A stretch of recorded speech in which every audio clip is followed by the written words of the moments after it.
How's it going, ladies and gentlemen? It is your boy Monarch here, and today we are going to be profiling my Monarch deck profile. I have not made a video on this channel in a very long time. I stopped playing the game for a very long time. Just recently got back into it. I saw that Monarchs are, a thing now again, so I was really excited to see that, and I was curious about it. I didn't really delve into the game until, maybe just about 2 weeks ago, actually, so it's been a very long time.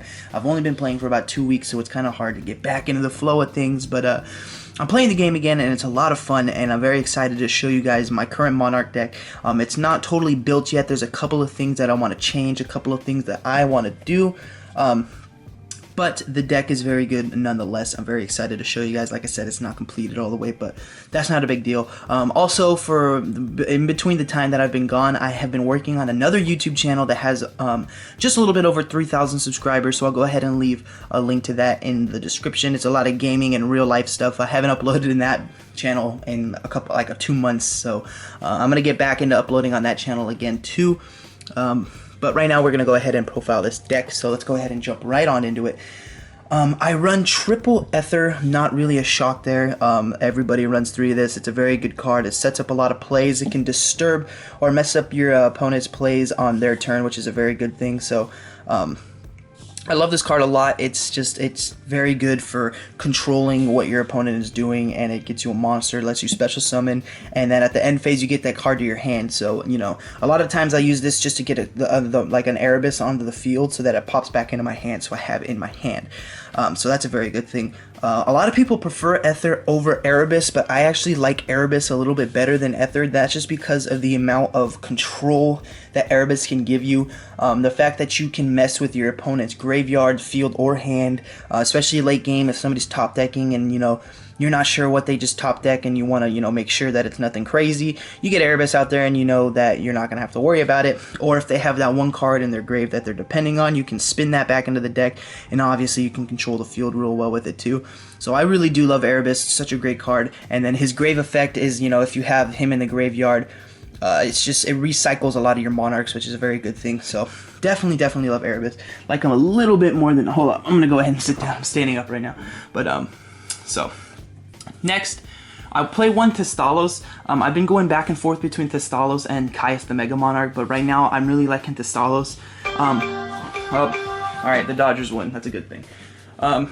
Sorry about that, but so yeah, Thestalos is very good because I like to see what my opponent is doing. I like to see what they have up their sleeves, and Thestalos lets me do that.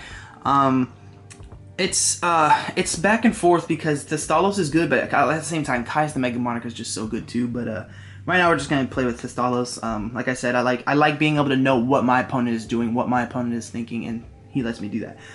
So this is the part of the deck that's not exactly complete yet.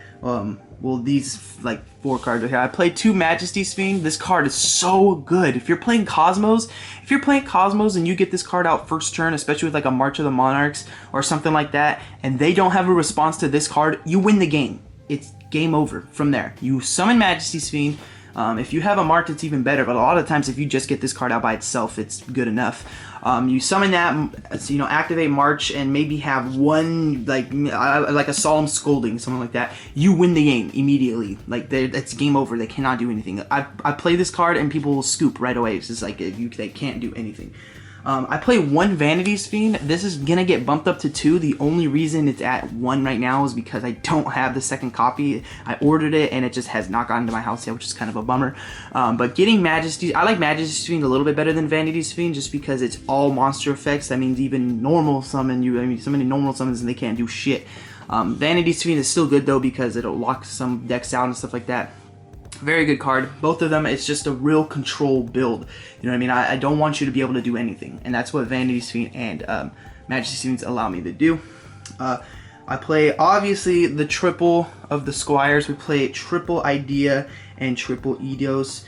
And this is pretty much, your whole engine of the deck. This is what allows you to do a lot of the crazy plays, a lot of the stuff. Eidos, you banish... Oh my gosh, I can't talk. You banish himself and you can special an Edea from the grave, and then Edea, once it's sent to the graveyard, you can get one of your banished spells or traps to your hand, which is a very good thing because you're constantly banishing cards like Pantheism and stuff like that. So being able to recycle those is always a very good thing. I play double Veiler. When I play 3, I always end up drawing into 2 of them. I swear, I don't know what it is. I play 3 Veiler, I draw 2 of them in my first hand, which is just, I mean, I would love to draw 1 of them, but not 2 of them in my first hand. And playing 3 of them, I always did that, which is, you know, beyond annoying. So, I'm gonna go ahead and stick with 3 or 2, and it's been working out pretty well. This in the mirror match, if they summon Edea and you Veiler it, it's like, well, shit, what am I gonna do now? But, into the spells, I play triple Pantheism, obviously probably like one of the best cards when it comes to the spells lineup. It's just such a broken card. You draw two, and you can get a lot of these spells actually have a lot of synergy into the in the graveyard, especially with the effects of your monsters and stuff like that. So being able to pitch a card into your graveyard, draw 2 off of it, and then banish it and get another card off that is just pluses for days. So Pantheism is definitely a great card. A little bit broken. I'm sure this card will get hit in the ban list. But next we play triple Stormforth. Stormforth is just unfair. Like, you just summon a monster and then you're like, oh man, you know what? I could really go for a tribute summon right now. Let me use your monster real quick, you know what I mean? So Stormforth is definitely very good for that. Just a very good card. Tenacity, just to search out the spells that you need. Like, there's a lot of times where you'll need like a Pantheism to have a, you know, heart of the cards moment to draw those 2 cards you need, and a lot of time it happens. But Tenacity just lets you get exactly what you're looking for. Like, especially if you're playing like a, you know, I play a lot of BA at my locals. People still play a lot of BA, so having this card right here, Domain, being able to search this card right here with Tenacity is a very good thing, because this card locks out your opponent from XZ summoning, and it makes your tribute summons 1 less, and it's like gives your monsters an attack boost. So Domain right here, I played 3 of, by the way. I'm thinking about cutting it to 2, just because Cosmo don't use their extra deck that much, and then Monarchs obviously don't, and those 2 decks are a huge part of the meta right now. So playing 2 of this and siding the 3rd one is probably what I'm going to end up doing. But 3 Domain is just very good. The fact that you can, you know, tribute only 1 card to get out your Monarchs is a very good thing, and the attack boost is also a very good thing. Especially if, like, you know, they have a Dark Destroyer on the field and it's at 3k, and you're just like, damn, dude. Oh wait, Domain, I'm good to go. So yeah, definitely a good thing. I play 1 of each of these, and I play 1 March, which is basically your protection. Tribute summon monsters cannot be targeted or destroyed by card effects, which is a very good thing. And then your Searcher right here. Return is just, you know, you have no idea how many times you'll summon a little guy, and you'll have the 1 Monarch, and you just need that other one, and, you know, Return does that for you. And it also lets you search out Majesty's Fiend and stuff like that, so it's a very good card. I only play 1 of each just because with Tenacity, you can search these cards out pretty easily, so it's almost like you're playing Tenacity, you can get to these cards just very easily.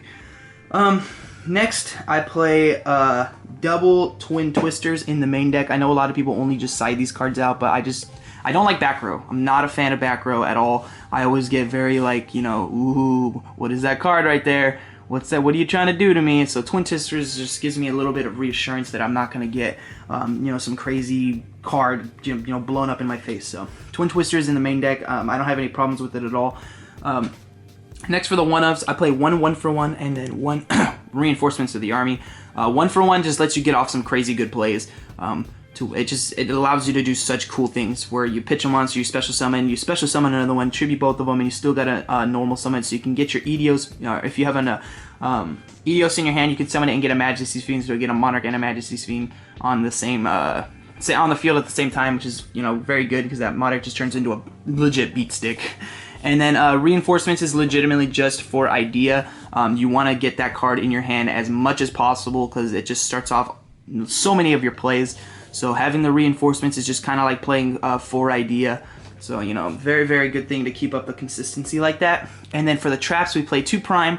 A lot of people like put both their primes into their graveyard at the same time. You know, they try and get both their primes in the graveyard at the same time, which to me is not a good play because, you know, you can only summon 1 per turn. You know what I mean? You can't summon both of them at the same time. So it's good to just have that 1 so that you can set it, and then if you have, you know, most of the time you're gonna have a lot of spells or traps in your graveyard, so you can just get an extra draw per turn. You're drawing 2 cards per turn, which is just very good. Being able to draw like that is just very key. So having this card is just, I mean, it's not only is it your draw power, but it also is obviously special summon fodder for your Monarchs, which is a very good thing. I think I've said a very good thing about 90 times already, but Oh well. Next for the one-ofs of the traps, we play one Solemn Scolding, just, you know, especially like I said, late game, if you're not almost dead, they're like, okay, here's my play. This is my play to win the game, and then you're like, Solemn Scolding, you know, and then they're just kind of sad after that. And then the one warning, same thing. You know, there's certain cards that you just do not want to see on the field. You just don't want to see that guy on your field, and this card takes care of that. So that's a very good thing. So that's the main deck. Obviously, this is Monarch, so we do not play an extra deck. I mean, there is an extra deck variant, but I'm obviously not playing that. This side deck I'm about to show you, don't laugh too hard. It's kind of just thrown together. Like I said, I just made this deck, and there's certain cards I'm taking out. I play one Bottomless. Like I said, don't laugh. This card's obviously going to come out. It's not, I don't ever put it in. It's just there to like be a filler. It's something that I might use if I'm playing like a random rogue deck or something like that. So that's in there. Soul Charge, same thing. I can't explain to you why it's in there. It's just, it happens to be in there for somebody that's going to, I guess somebody that's going to blow up my field a lot. It's good to have a Soul Charge in there. This, on the other hand, we could play two Dark Holes, and this is mainly for the mirror match. I know that if I'm playing Monarchs and I, you know, use a bunch of resources to get monsters on the field and somebody just blows them up, I'm going to be very, very sad. So I'm going to do that to other people with Dark Hole. Next, I play, oh my gosh, two MST, and these MSTs are basically for the side game. I know people are going to be citing Massacre Strix and stuff like that against me, so I don't want to have to deal with that. So the MSTs come in very, very, very handy for that. And then we play one Frost Blast of the Monarchs, and this is the same thing. I back row, especially when people are playing Massacre Strix and a lot of Floodgate cards. I don't want to have to deal with that, so we play Frost Blast to deal with that. One Veiler. The extra Veiler is honestly for the mirror match, just because I'm telling you, the one bad part about this deck, if somebody shuts out your Edea, you know, you summon Edea and it gets Veilered, you can't summon anymore, and you have an 800 attack monster on the field. So being able to do that to your opponent in the mirror match is a very, very good thing. I play two Flying C just because, like I said, at my locals personally, a lot of people are still playing BA and a lot of XZ's decks, so I just don't want them to be able to get out Dante and get all their plays off. So they're summon whoever the hell it is, Flying C, you know, what are you gonna do, buddy? But then I play two Battle Faders. I'm sure everybody's seen the YCS Prague video where that guy won with a Battle Fader. They were in turns, and it was turn 3, and the guy had game. He had all his Cosmo monsters on the field. He attacks, and then Battle Fader, and he loses the game. You can't just by that one game. I feel like you have to have Battle Fader in your side deck just because you never know. It's actually pretty good. I like a Battle Fader in Cosmos because late game, what I'll do is I don't mind. A lot of people don't want to brick this card in the first hand, but I don't mind it. And I like to think about when I put a card like this in my side or my main deck, I always tell myself, if I drew this game, if I top decked this card in the middle of a grind game, would I be that angry? Like, would I be like, shit, I can't believe I drew that? And Battle Fader, you wouldn't, because you would summon it, and it's like, okay, I for sure I'm not going to die this turn unless they prevent special summoning. You know what I mean? I'm for sure going to live this turn, which is a good thing.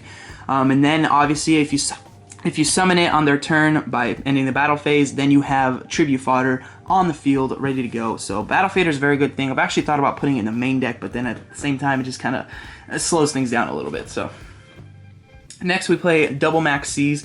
I'm just going to draw off all your special summons. You want a special, that's fine, but I'm going to get every resource that I possibly need off of you doing that. So just, you know, there you go, Maxx C. And then here we go. This is going to be a BLS. This is Dark Arm Dragon, obviously, but this is going to be a BLS. I think it's funny, man, because it's like, I feel like a lot of these older cards are starting to have a little bit of relevance again. It's, you know what I mean, it's Dark Arm Dragon, dude. Like, you get 3 darks in your graveyard, and the thing is, it has 2,800 attack and 1,000 defense, which means this card is searchable. I can search this card off of my returns. I can search this card off of pretty much a lot of things. Like, this card is easily searchable because it has the same attack and defense as one of the Monarchs. So I thought I'd test it out. I haven't actually used it yet, but I think I'd rather have BLS and just be a little bit more able to use, because you don't have to have that much of a setup in your graveyard. I have system downs that I ordered online. I literally have system downs coming in the mail. They just haven't gotten here yet. So once I get system downs, you know, a lot of these cards are coming out for the system downs, because, you know, system downs against Cosmos is that's not exactly their favorite thing. So yeah, that's pretty much my deck. I hope you guys enjoyed this video. It went a little bit longer than I would like, but that's okay. It's not a big deal. I hope you guys did enjoy. If you did, make sure to subscribe. Like I said, I left my other channel in the description. I'm going to be uploading on that channel a lot too. It's a lot of gaming and real life kind of stuff. So I hope you guys do enjoy. Wherever you guys are at in the world, I do hope you guys have a good day or night. And peace, guys.